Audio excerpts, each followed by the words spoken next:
You know what bothers me the most about conservatives is whenever they hear something that goes on between Republicans and conservatives, they scream liberal media. But over the past couple of months, we've been hearing talk about Rod Blagojevich and Eliot Spitzer. And now all of a sudden, when a Republican who is a prominent conservative is in trouble, they scream bloody murder because the media is covering it. Over the past couple of weeks, we've been hearing talk about political sex scandals, and we heard talk about Senator John Ensign of Nevada, and then we heard Mark Sanford, the governor of South Carolina. But all of a sudden, I think to myself, well, here's what's going on. I don't care what goes on in their personal lives. It's the hypocrisy that makes the Republican Party and the conservative movement fall apart, because every time a conservative spits out all this morality and how you should be great Americans and how you should be a family values person, it comes full circle when they get caught up with mistresses or they end up in a gay scandal, as with back in 2006 with Representative Mark Foley when he resigned from the Congress and cost the Republicans the House and the Senate. I don't really care what goes on in Governor Mark Sanford's life, nor Senator John Ensign's life. That's their personal business. But when they get caught up in this little firestorm of lying and deceiving people, the heat is on.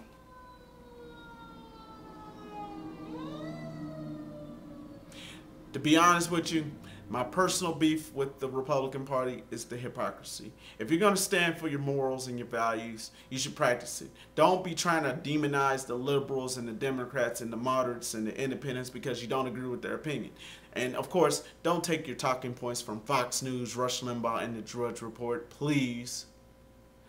The Republicans are losing the African-American vote, they're losing the Hispanic vote, they're losing the women, they're losing the college-educated, they're losing the lower income, they're losing all the genres that usually help the Democrats win. And they're not reaching out. All they're becoming is more exclusive, more inclined to being more to the party that is more catered to white people and more to the right than towards the middle or towards the left. President Barack Obama's approval ratings are real high right now. Right now, the people are more in favor of President Obama than they are with the Republicans. And when the Republicans scream and holler about how they are spending us into debt and how they are doing all this stuff, this is the Democrats, by the way. The Republicans are not ones to talk because they let us go into 2 wars. They spend so much on these wars, and of course they tried to cut Medicare and they tried to cut Social Security. And President Bush tried to work with the Republicans on comprehensive immigration reform, but that didn't work. And of course there's moral standings towards those who are African American, Hispanic American, Asian American, Native American, Arab American, gay, lesbian, bisexual, transgender, disabled, veterans. All that stuff is not helping the Republicans win. When they're so divisive and negative, that's what they get. They get losses. So the Republicans need to reach out and stop playing all these games about how the liberal boogeyman is terrorizing the party of the right and how they allow the Fox News, Rush Limbaugh, and the Drudge Report ruin their lives. Too much negativity is what the Republicans is about. So whenever they run their mouths about family values and they run their mouth about how everybody is so supposed to be into God and religion, you just watch Mark Sanford and John Ensign. They screwed up their families and they screwed up their lives. Once again, I'm going to just say this again. John Edwards, Eliot Spitzer, we got it from Kwame Kilpatrick, Rod Blagojevich. Nobody's perfect. Bill Clinton, Newt Gingrich. Nobody's perfect.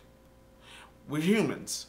But when we stand upon these high horses saying that we're for the people, when you're for yourself, this is the reason why we don't vote for you. And I'm hoping that in the coming years, in 2012, we don't hear much about John Ensign or Mark Sanford or Sarah Palin and Bobby Jindal in the 2012 race, because Republicans really don't have a leader. And these guys are not leaders. They're idiots. Period.